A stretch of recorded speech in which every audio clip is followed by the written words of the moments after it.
with a 2-minute silence.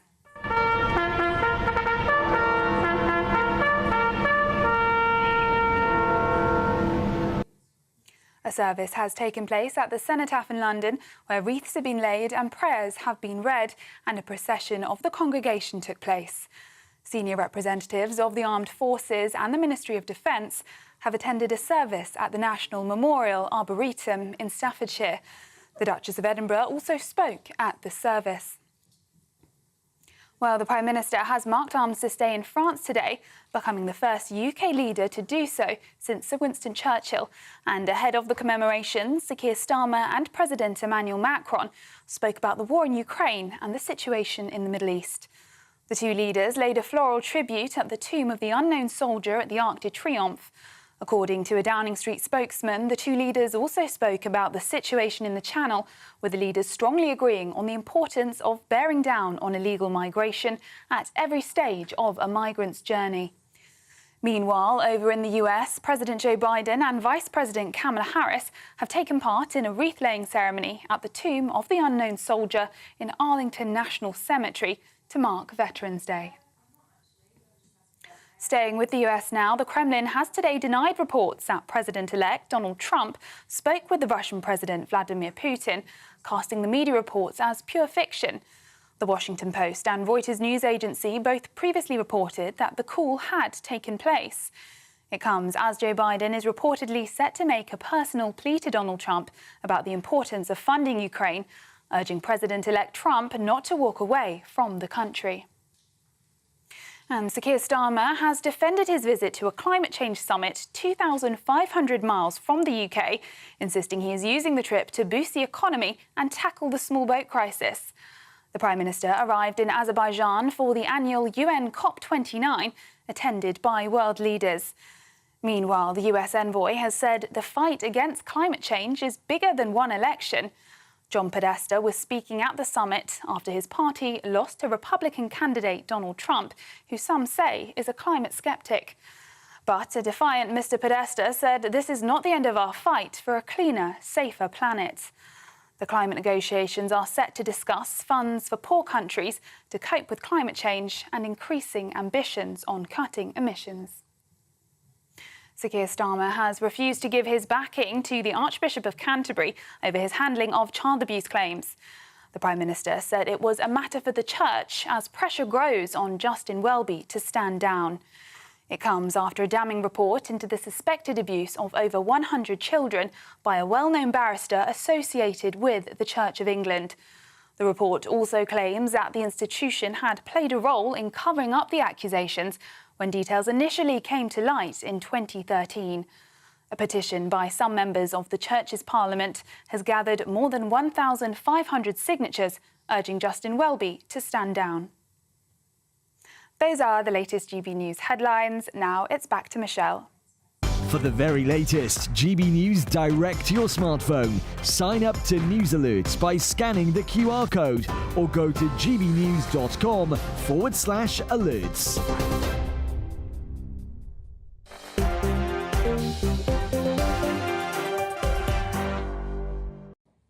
Thank you very much for that. My name's Michelle Dewberry and I'm keeping you company until 7 o'clock tonight. Alongside me, I've got my panel, Annunziata Rees-Mogg, the former member of the European Parliament, and Andy Williams, the political commentator. Good evening to both of you. You're very welcome tonight.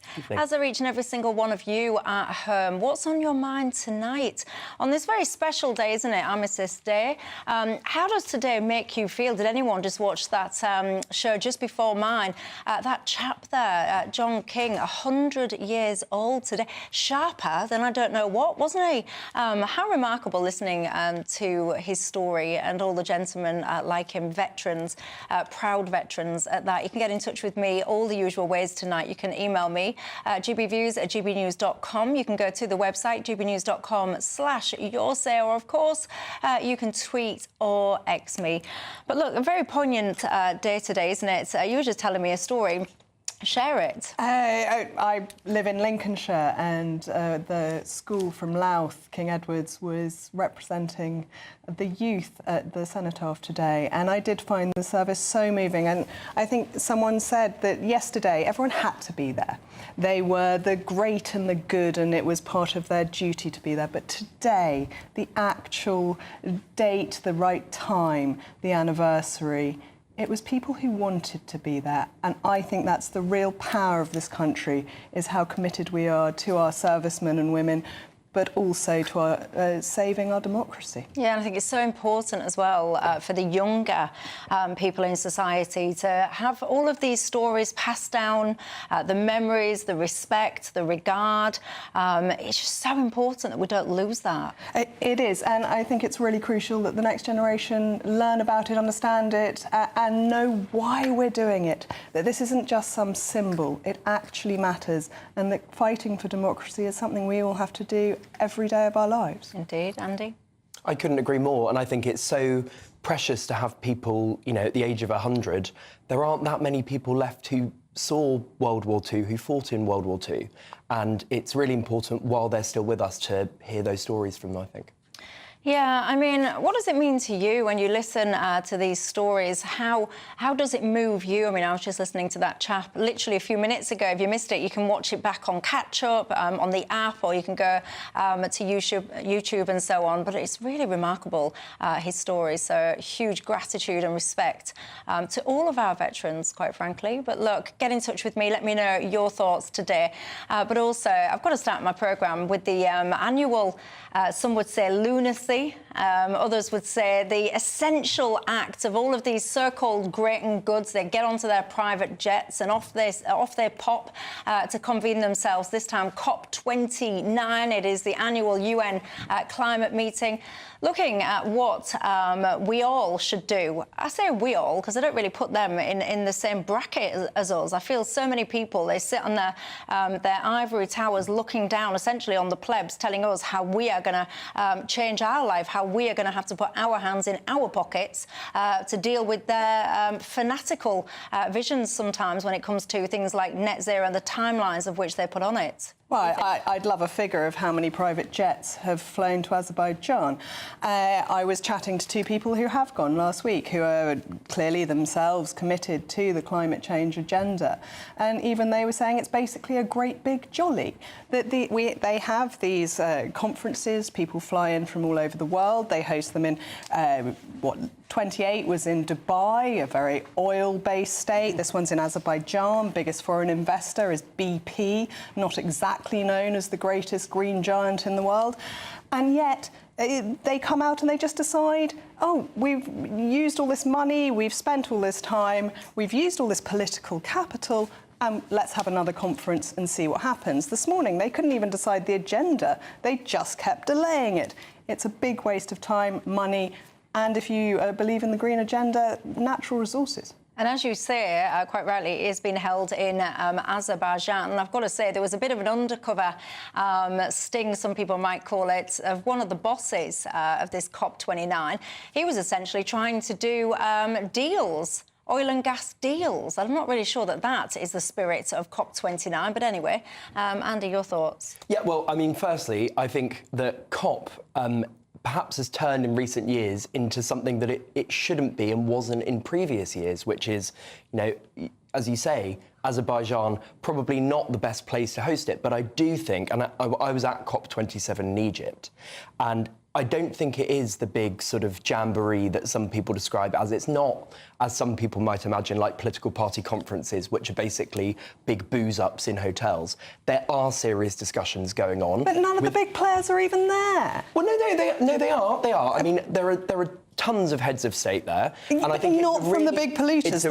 It's a really important. Well, no, but you can't force people to the table, and nor should we, right? And I totally. So you force all the countries that can't afford it to cut their emissions, whilst the ones making most of the pollution don't. Well, it's penalising the countries who are trying to grow and giving a comfort blanket to those who have already done it. I think that's a bogus argument because it's not as simple as saying embracing net zero equals making yourself poorer. It can be if you do it in the wrong way, if you do it too quickly. It has to be about a measured like we are in the UK. Well, I think there are obviously questions about how we're doing it in the UK, but actually, we've halved our emissions in 30 years in the UK. That's pretty much unprecedented anywhere else in the world. I think it's an enormous achievement. And doubled our energy costs and are putting off investment left, right and centre and restricting growth. Yes, you're right. We need to be investing more, and we need to be investing in renewable energy hugely, because I see it genuinely as an enormous, we need to look at it as a business and a private sector opportunity to become a world leader in renewable energy technologies. That is an opportunity the UK has. If Donald Trump in the United States want to turn their back on this agenda and say we're not embracing it, fine. For the next few years, if you want to look very, very short term, maybe over the next 5-10 years, maybe you'll be better off. But in the long term, I think that's a really bad bet. Even under Donald Trump, actually, America did quite a lot of greening its economy. What it hasn't done is penalised existing infrastructure and existing technologies in order to do so. And that is the big difference in why they can afford their energy and people in Britain are going cold. There are various reasons why. I mean, I know that in the UK, our energy bills are some of the highest in the world. I saw a chart in the Financial Times the other day that showed exactly that. So I'm not pretending that there isn't a problem.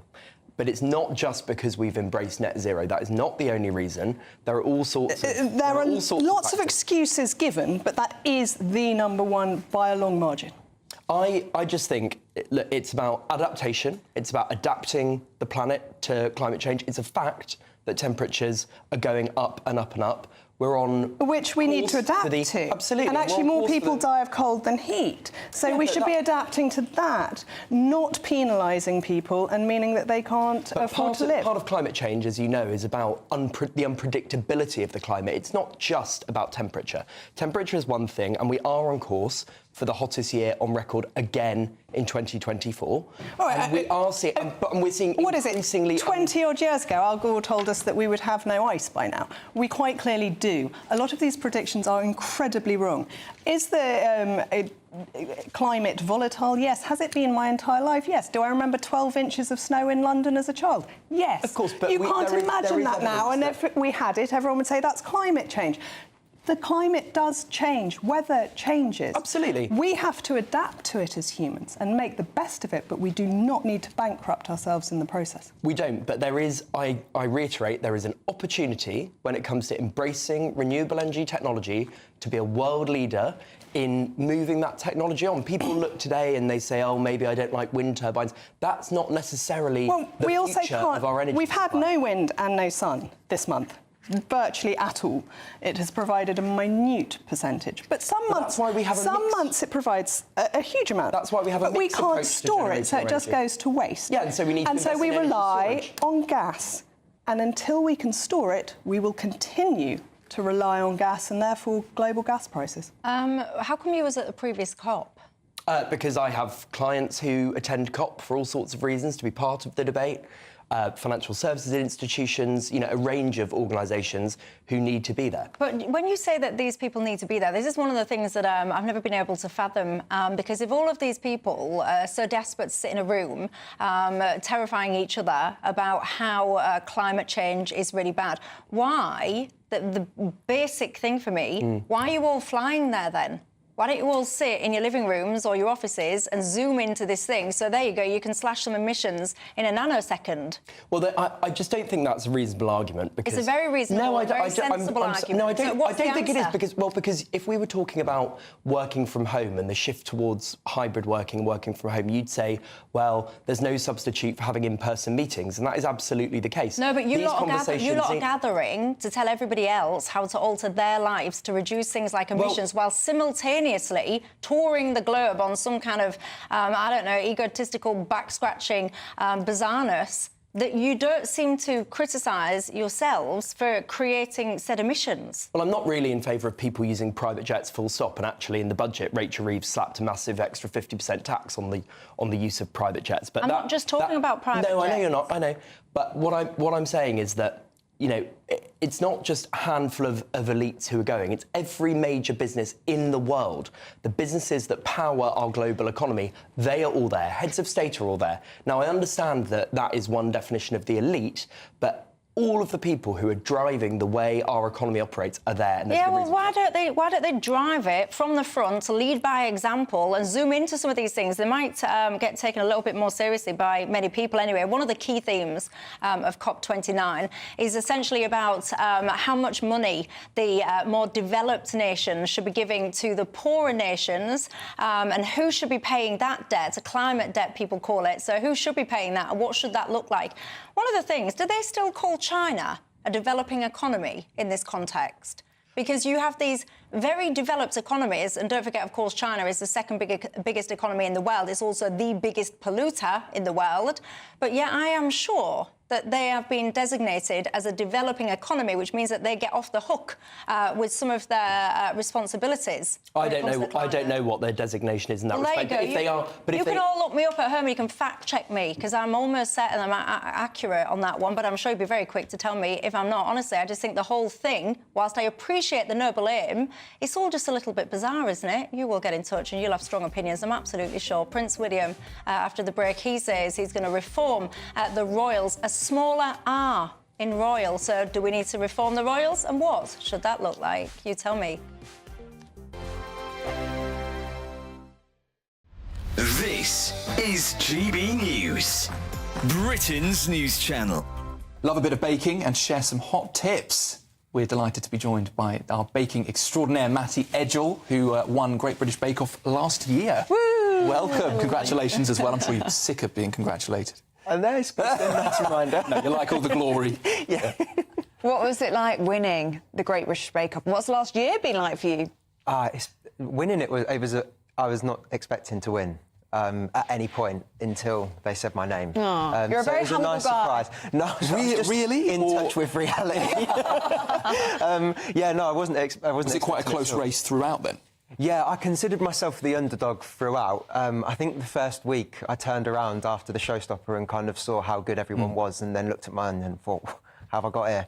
And that kind of theme followed through. But then that surely like an underdog. Yeah, it did. Actually, I'm going to get better throughout this. Yeah, I think it made me kind of like really tune into the feedback that they was giving me and trying to embed that throughout. So that's probably why. Could you feel yourself improving as the series went on? Definitely, and I think also, like, kind of simultaneously, my confidence improved at the same time, and then that, like, little bit of belief in myself probably helped out as well.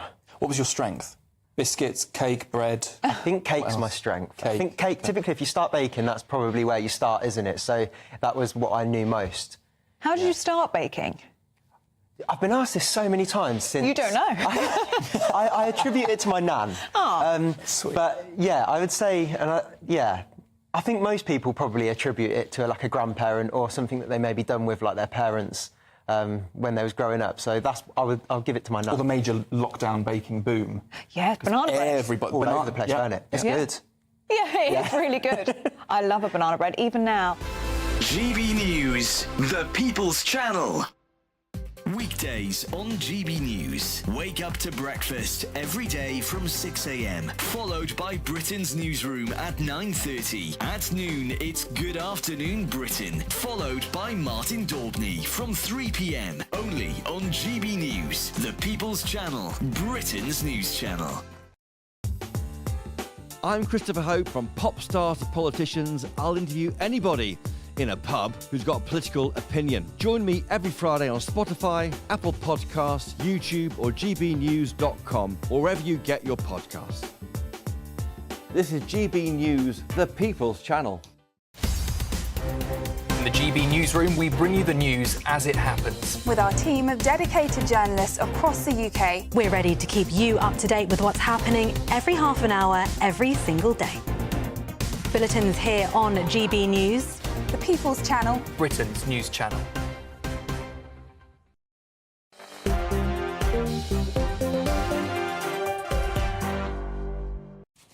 Hi there, Michelle Dewberry with you till 7 o'clock tonight. Alongside me, my panel remain Annunziata Rees-Mogg and Andy Williams. There's not a lot of love. I'm just summarising things. There's not a lot of love for the goings-on at COP in my inbox as we speak right now. Many people basically saying that these people are essentially not elected into these roles. Many people suggesting that they have zero authority. I just find it a bit peculiar when you know that you've got this huge change coming with President-elect Trump. Is this a little bit of a waste of time this year, 29, or not? You can get in touch and you can tell me. But look, Prince William, he wants to reform in some ways the royals. He wants to have the royal family essentially being royal with a small r. Now, the royal family, whether you like it or not, is kind of irrelevant. They've got to stay relevant. They've got to connect to people. Do you think they need to reform in order to do that? No. And I think we've seen this exact example before, that when the current king was the Prince of Wales, he was all for completely reforming, minimising the royal family. He was constantly writing to ministers, particularly about the environment. He was very much trying to be relevant to his generation, to modernise the monarchy. He spoke about modernising it. And I think we're having the same with Prince William. But when you actually get there, the duties, the commitment to service, the dedication to your country and your people and the Commonwealth is what matters and what counts. Andy? I think we're going to completely agree on this, actually. You know, I think King Charles, in his own way, is really has been quite a modern figure. He was very ahead of his time on the environment, on all sorts of issues, and William's obviously taken on that mantle, in particular with mental health. I think he's talked about climate, now he's talking about homelessness. So I think, you know, huge amount of respect for all of everything he's doing and all of the issues he's campaigning on. My only sort of hint of criticism would be, I'd like to see him take the mantle on an issue that maybe had a bit less attention, that he could bring, where he could sort of shine a spotlight on something that wasn't so widely discussed. You know, mental health is an incredibly worthy cause, but it already gets a lot of attention. I think climate similarly, homelessness, yes, we'd all like to prevent and end homelessness, but how are you going to do that? So is there a cause that's maybe less discussed that he could bring to the fore? Like what? I don't know. It's not at the fore. Well, there you go. That would be the issue. But things like homelessness, for example, he says he's going to show people how to essentially end it, how to prevent it. And yes, it's got a lot of discussion. Yes, it has a lot of focus, but it's on the rise in many, many places. So whatever the focus is, it's not working. Well, I mean, what I would say is whatever issues he focuses on, I think there should only be a handful of them, because if he spreads himself too thin, he's not going to have significant impact on any of them. So I'd really say 2, maximum 3 issues that he can really devote his time to. And it's not just him, you know, obviously Princess Kate is hugely prominent. She works very closely with him in bringing some of these issues and she's done an awful lot on the early years development of children. And King Charles, I still find it difficult not to call him Prince Charles, but was very focused on both architecture and the environment. That I think there is always one of the huge strengths of the royal family is that there's a combination of personalities, that the workload is somehow divided up and the responsibilities are, and they can have their own interests, and they do tend to reflect what is going on in our country. And you mentioned the sort of move to a slimmed-down monarchy, which was a very King Charles sort of initiative. I think that's actually been an incredibly good thing, because one of the things that I feel the public used to get a bit fed up of when it came to the monarchy was, well, who are all of these people? And why are they all there all the time? And what are they actually contributing? Now, you have a smaller number of people. Sophie Wessex is another really good example, front and centre today, on Armistice Day, a smaller number of people who are contributing significantly. Colin has got in touch saying, Michelle, all successful businesses have a USP, and you're saying that the UK's USP is the monarchy. Is it exclusively that? We certainly have them as a USP, that they are globally renowned. The tourist dollars that come into this country because we have a royal family, not just royal palaces, but we have actual royals living in them, that we do the pomp and ceremony that people literally travel the world to come and see. And I think it really does sell our country across the world. Pete from Malvern, he's got in touch and said we could start by applying more inheritance tax to the royals. That might reform things and make things easier going forwards, he says. Let me know your thoughts. So much I will need to discuss with you after the break. Councils going down to 4 days. What do you think to that? Is that the right move or not? That and more. I'll see you in 2.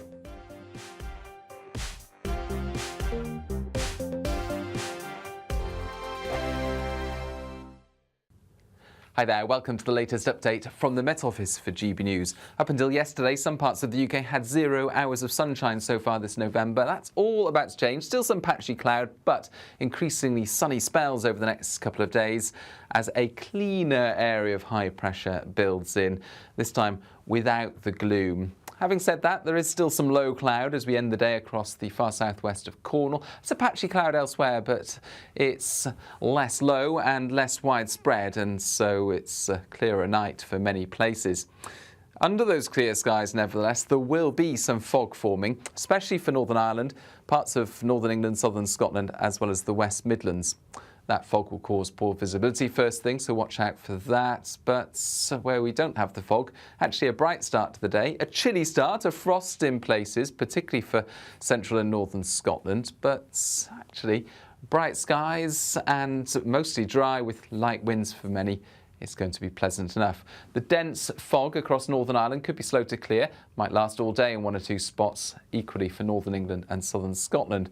But for much of the rest of the UK, well, a fine start to Tuesday beckons, and we'll see some showers just brush the far southeast, but these will come and go, and they will be largely confined to coastal parts of Norfolk, Suffolk and Kent.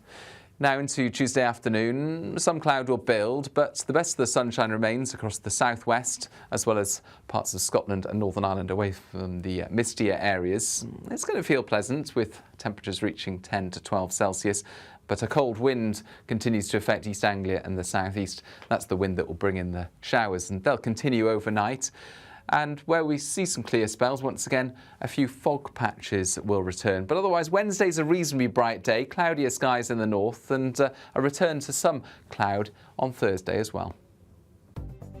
The latest GB News travel. Good evening, I'm Johnny Ratner. Big problems in West Yorkshire on the M62. First of all, one lane is closed westbound from junction 26 at Chain Bar to the Hartshead Moor services following an accident. And just up the road from there, there's been another collision partly blocking the westbound carriageway just after junction 27 of the M621 south of Leeds. Moving into Lincolnshire, the M180 is down to one lane on that 2-lane stretch westbound from junction 4 to 3 towards Scunthorpe after a car caught fire. In Northamptonshire, the A5 remains closed off the Old Stratford roundabout following a serious accident, and on the M1 in Bedfordshire it's still really slow northbound at junction 11. At the A505 Dunstable, Luton turn off after a police investigation blocked the motorway. All lanes back open, but it's queuing back towards Luton. On the M4 in Berkshire, one lane shut westbound 67 near Slough where a car's broken down. And that's the very latest. You can stay up to date throughout the day by visiting our website gbnews.com. Well, I have a very special edition of Patrick Christie's Tonight coming your way this evening. And I'm thrilled to be appearing on the Patrick Christie Show tonight, going on from 9 till 11. It's going to be an absolutely epic show in which we're going to be discussing, amongst many other things, the significance, the causes of Donald Trump's sensational victory and what lessons that may have, if any, for this country and the world. Don't miss it. It's the only place to be. Patrick Christie's Tonight, 9 to 11 p.m.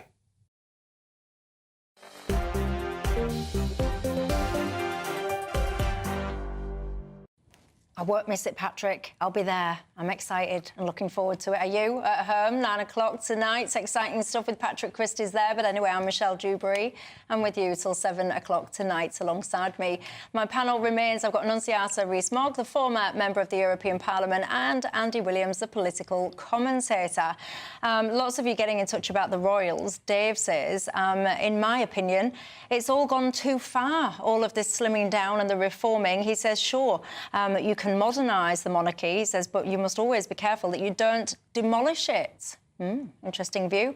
Look, councils in England have now been given the green light, apparently, for a 4-day working week. This is because it's been a bit of an argument that's been brewing because, of course, the Tories were essentially having none of it. They were saying it would potentially impact productivity. Angela Rayner, she's removed her objection to this now, if you like. Is this what we should be doing then in the public sector, looking to move to 4-day weeks? No, we should be improving their productivity and the value they give to taxpayers. And what the Cambridgeshire has done, and the study bears out this is what has happened, is gone to 80% of hours on 100% of wage with a success rate of the same productivity.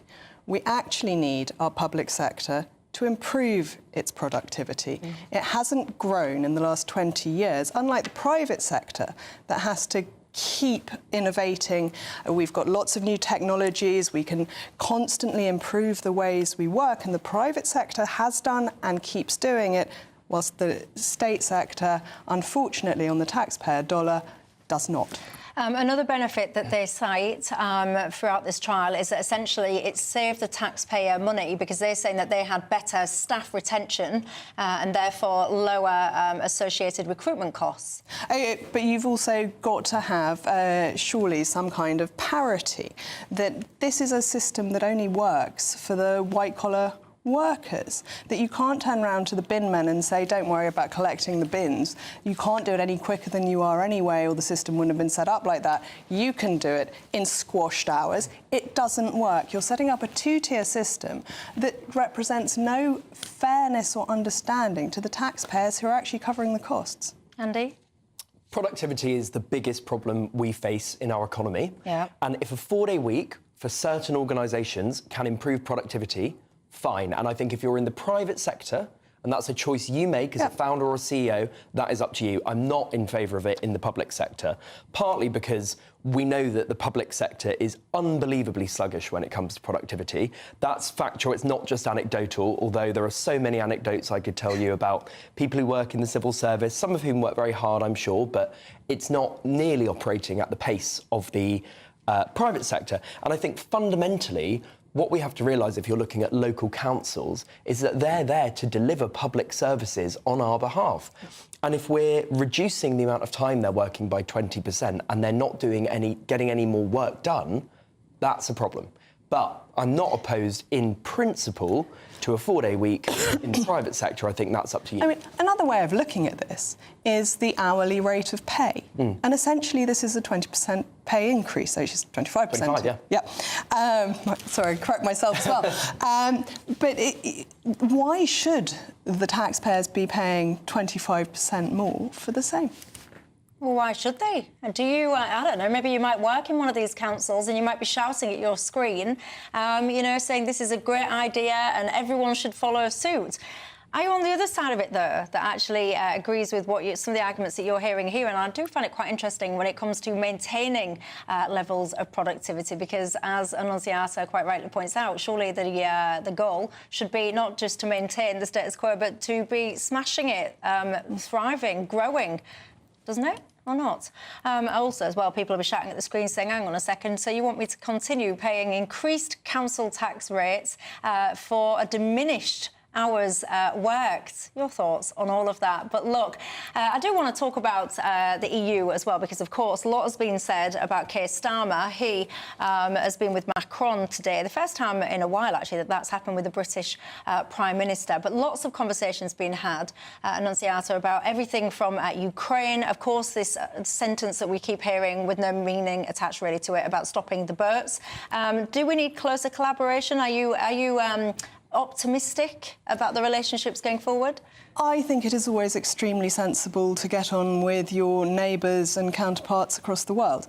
What I am very concerned about is that Keir Starmer wants to draw us back into the EU's orbit by the back door by doing deals that come with strings attached, whereby we lose control of other aspects of our economy. And I think at this particular moment in time, the crucial thing is that we look to the globe not being trapped by the EU, and that's particularly important as Donald Trump does look like he might well set up tariffs with the EU, whereas there's more of a nuanced case supposedly with the UK as an independent nation. We're not one of 27. We don't come with the baggage that they do.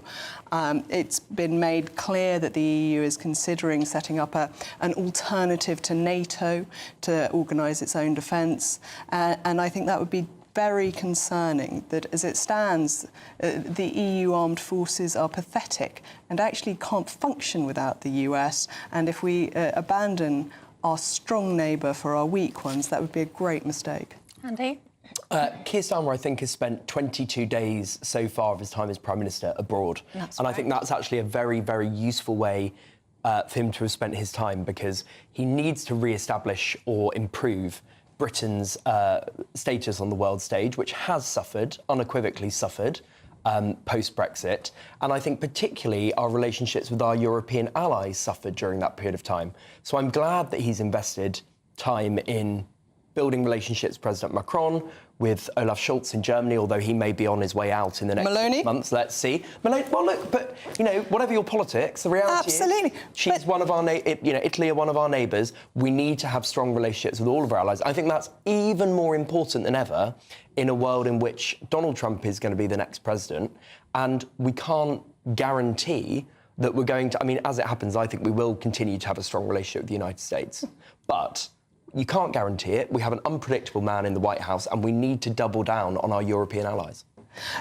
But we need to make sure that we don't take sides. And what really worries me is that Keir Starmer, given the number of times he tried to overturn Brexit in the courts, but also through our political system, that he wants to pull us much closer into closer alignment to redo agreements that we had got rid of, which will then set us up against the US, and that would be very detrimental. Well, we have the opportunity to review the Brexit deal in, I think it's 2026, is that right? Or maybe even next 2026.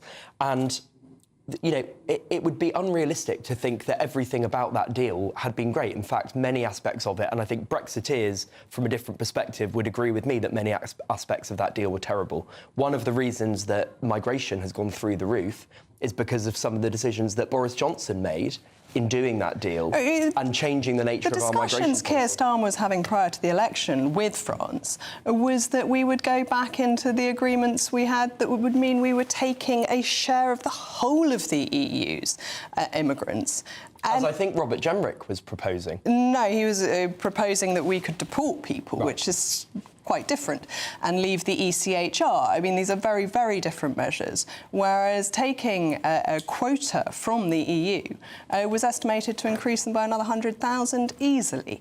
And I think there are really worrying signs from this Labour government, before and since the election, that they do want to pull us back into those sorts of agreements. There's no doubt that, and nobody can deny, that Keir Starmer was absolutely in favour of overturning the result of having a second referendum. Of course he was. He was on the record as saying that many times. He's also on the record... And do you concede that that's pretty appalling? It was never my... I was a Remainer. I continue to think Brexit was a very bad decision, but I was never in favour of rerunning the referendum or overturning the result, because the result was the result. And you do have to respect that. It has been Keir Starmer and Labour's position for a number of years now that, you know, Brexit's happened and we need to make the best of it. And I think that continues to be this government's position. There are certain things like, look at Horizon, for example, the research agreement we've gone back into. I think if you're looking at mobility for young people, people under 30, they should have the opportunity to... Europe mainly wants this because of their unemployment rates amongst the young, that there is very little benefit in our country, and surely agreements that we make internationally should be to our benefit as well as to our Absolutely, and I think it's to the benefit of the UK that young people have the opportunity, if they would like to go and study abroad. Which they still do. Yes, they do, but not in the same way, not with such free movement. It's not the same. Opportunities have been limited in that way. So I think there are aspects of our current arrangement with the EU that will be obviously, inevitably reassessed. And we do, even though we're not in the single market, and by the way, we're not going back into the single market or the customs union because Labour have committed to that, and I don't think that's going to change anytime soon. It's a non-starter politically. But we do still need to maintain close economic ties with our closest European allies, I think it's incredibly important. But our biggest trading partner is the US, and I think it's incredibly important that we can ensure smooth trade with them. And it's not exactly. It's not one or the other. John, I need to go to a break in a second, but John, one of my viewers, has said the EU are not our allies, Michelle. He feels that Starmer will get tricked by them if he moves closer. Is that unfair to say that the EU are not our allies? The EU, I think, actually perfectly understandably, has the EU's best interests at heart. Donald Trump has the US's best interests at heart. What I hope from this government is that Keir Starmer and co have the UK's best interests at heart, and that is how you negotiate across the world. And on the economy, on the climate, on Ukraine, the UK and the EU are completely aligned. And I think we need to focus on those areas where there's... But some of those might be huge mistakes. So actually, I think you need to look out for the people of this country, not just the government's wish list. One of my viewers, and I've just literally had your message and I've just pressed the wrong button, so it's gone, so I've forgotten your name, but he's got in touch and said he's feeling quite skint at the moment. So if his council do indeed want to go to a 4-day week, can he get a 20% reduction on his council tax? No, you can't. Sorry to be the bearer of bad news. It doesn't always work the opposite direction, does it? I hear you. Look, coming up after the break, I'll bring in lots more of your comments, but I also want to ask you, do you think that children should essentially have to prove their age before they can access social media? Tell me.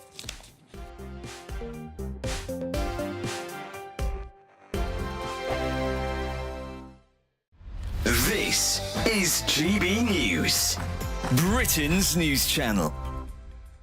Tell us about this film, because it's obviously come from your own experiences. We wanted to create something for the entertainment industry that wasn't just another kind of dull documentary. I mean, some of them are brilliant, they're very informative, but you kind of leave a bit bewildered and a little bit kind of flat.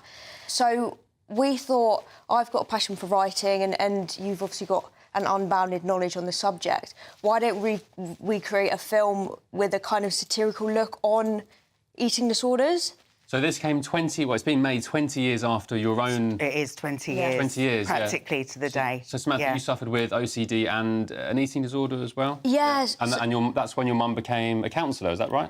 A little bit later on, I think we spent a bit of time in the system and I realised that it wasn't working for us. So I took it on myself to learn as much as I could about the subject. I call it a tragedy, probably the wrong word, but No, it is a tragedy because mental ill health and eating disorders destroy the lives of not only the sufferers but their families as well. But you've turned that into something so positive and so It's amazing, really, that 20 years ago our story was just beginning, and 20 years on, we've done what we've done. But I have to say that very little has changed in the system. I've heard that. And I think that's what we're passionate about. Yeah, so... that was why we wanted to... I mean, I work with families every day and I see the destruction that eating disorders and other mental illnesses not just bring to the sufferer but the whole family. Yeah. And I think that's what really passions me, because obviously 20 years ago we were there. And I just feel that so much more needs to be done. And I think with eating disorders, there is still a lot of misunderstanding around the subject. GB News, the People's Channel. It's Patrick Christie's Tonight, and here we do things differently. It's explaining the absolute madness of this, doesn't it? It's explosive. I mean, this is very good. It's lively. 850... Your government sat there, Sean, and it did nothing. It's controversial. And the Middle East has been in turmoil since before I was born. It's everything you need to kickstart your evening. Everyone's had their Weetabix tonight. I love to see it. That's Patrick Christie's Tonight, weeknights from 9 p.m. Only on GB News, the People's Channel, Britain's news channel. Join me, Camilla Tominey, for a frank and honest discussion with those in power that cuts through the spin and gets to the heart of the issues shaping our nation. You haven't confirmed that you want to stand as leader, but you haven't ruled it out either. This report basically says that he's not fit to stand trial. Is he indecisive? Incompetent? I deliver the dose of reality Westminster needs. That's the Camilla Tominey Show at 9:30 every Sunday on GB News, the People's Channel, Britain's news channel.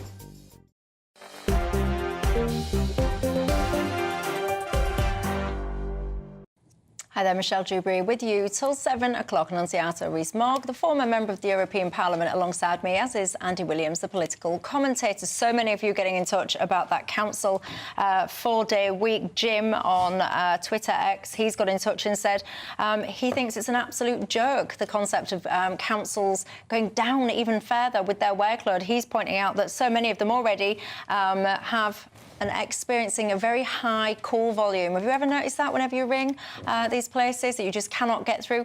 I remember quite a while ago, there was looking at the answering time of the Universal Credit line and the HMRC line, and it was something like 10 or 12 times quicker to get your call answered if you were trying to get Universal Credit than if you were actually trying to hand over some of your hard-earned cash to HMRC. Make of that what you will. Anyway, look, lots I want to talk to you about before I get to the end of the programme. Justin Welby, do you think he should resign or not? Before I get to that, though, the boss of the mobile phone giant EE, he basically wants the government to come in with new legislation to make children have to prove their age before they access social media. Annunziata? I'm afraid I think it is parents' job to parent. Yeah, but lots of parents are not doing it, though. They might not be. But the idea that the government can have spies in our homes, making sure that, Johnny, aged 12, isn't borrowing his brother, aged 18's passport to scan it, etc., is absolutely ridiculous. We can't have the state micromanaging our lives. Parents do have to take responsibility for the offspring they have. So it's a no from you, Andy? The other people who need to take responsibility are the tech companies, and they are technology companies, and they need to be put under pressure to develop technology that means that you can't simply lie about your age. At the moment, as I understand it, you can simply put a different year of birth into Instagram or TikTok and be able to sign up. And what we know is that the data on harm for younger people from social media platforms is open and shut. Anxiety, bullying, depression, all through the roof, all to do with smartphones and social media. And I think it's incumbent on the tech companies to do something about it.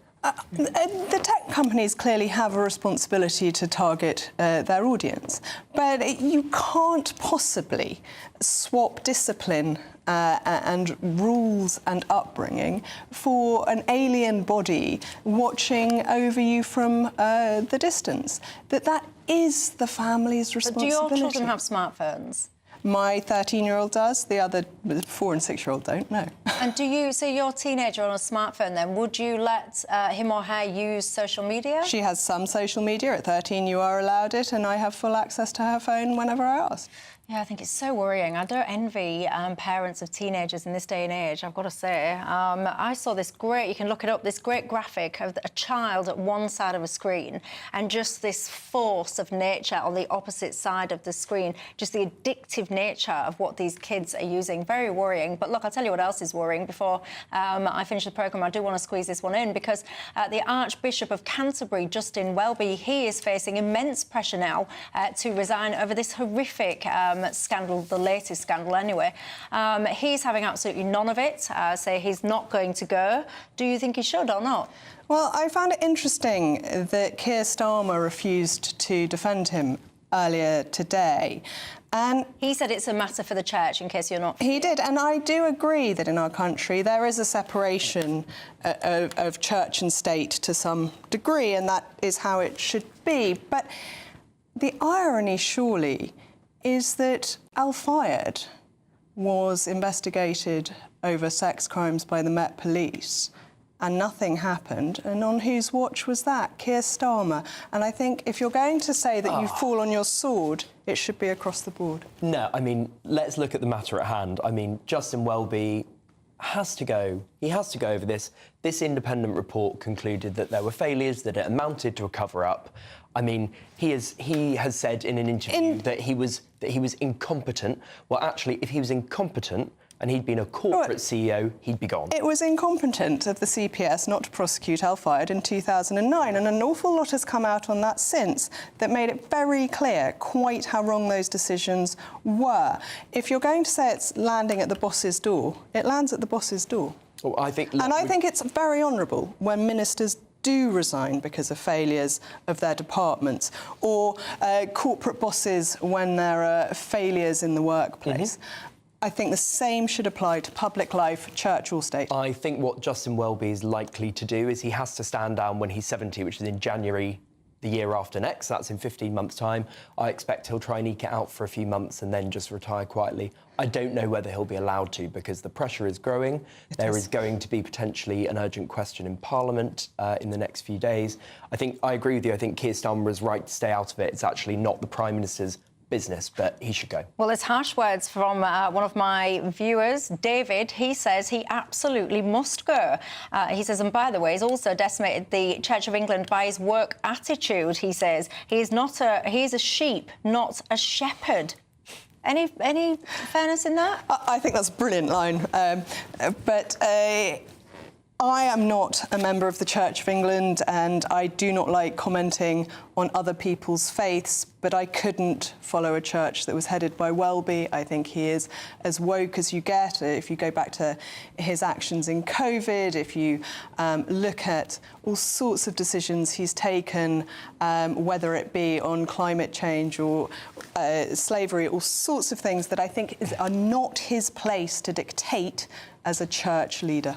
Well, are you a member of his flock, and how do you feel about that? Because there are lots of people speaking out about this now. The pressure is coming on, but will he heed it? We shall wait and find out. But what about this allegation there from David about he's been responsible for making it all go work, David reckons?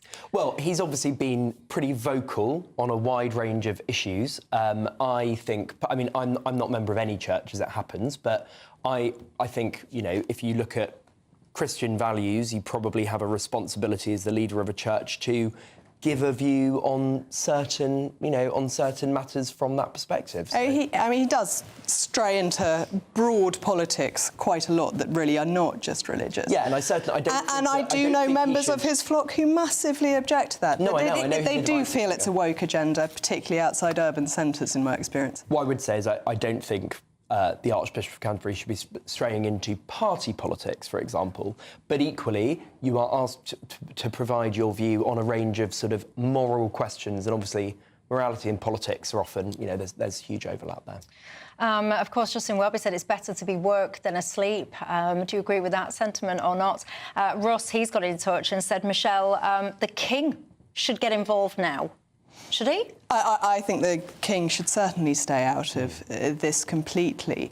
That the separation of church and state is only trumped by the separation of the monarchy from it. And although he is the head of the Church of England, he is not its manager. I can tell you lots of people are getting in touch and saying that exact same suggestion about the King and getting him involved as well. Again, back to this working from home situation, the 4-day situation in the councils. So many people are getting in touch with this notion of should their bills be then reduced by 20%? Do you think that'd ever happen, Andy? Well, it's obviously not going to happen. I would just say one more thing on the 4-day week thing, because I think it's an interesting question about, as I was saying, about the private sector. That's their prerogative. And there is some evidence to suggest that certain organisations, people's productivity does increase if they're working for fewer hours. I know that some organisations are thinking about moving to 4 10-hour days rather than 5 8-hour days, for example. And I don't think there's any problem with that in principle. All I'd say is in my job... That's the same hourly rate. Yeah, exactly, yeah. And actually, maybe that's fine, and that allows for more flexibility in people's lives. So, yeah. Well, look, I've got to say, Justin Welby, of course, he's responding to a lot of this pressure. He says he reckons that he recognises the courage of these victims and what it takes to come forward. He says he had no idea or suspicion of this abuse before 2013. Anyway, he says the review is clear that he personally failed to ensure that after disclosure in 2013, the awful tragedy was energetically investigated. Anyway, look, he goes on to say that the church has changed beyond recognition. Carol, she says she is a member of his church and she calls him a name I can't repeat on national television. Make your hair curl, but Carol says the sooner he's gone, the better. There you go. Speaking of gone, that's me gone. Thanks, guys. Thanks to you at home. Have a good night. Night-night.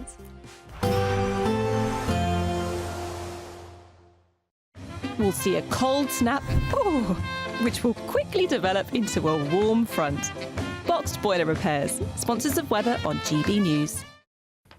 Hi there, welcome to the latest update from the Met Office for GB News. Following a brighter start to the week for many of us compared with the last week, it stays clear overnight. That will lead to frost and fog in places because high pressure is now firmly once again in charge of the weather, but this time with clearer spells under that high pressure. And with temperatures falling overnight, we will see some mist and fog forming, with Northern Ireland being the area most at risk of some dense fog by dawn, but also some patches for central and southern Scotland, northern England and the West Midlands. Temperatures falling close to freezing in many places as well, and in some sheltered spots as low as -1 to -3 degrees first thing, so a chilly start to the day. A bright start for many, some decent sunshine out there, hazy sunshine for much of Scotland with some high cloud around, but also a cold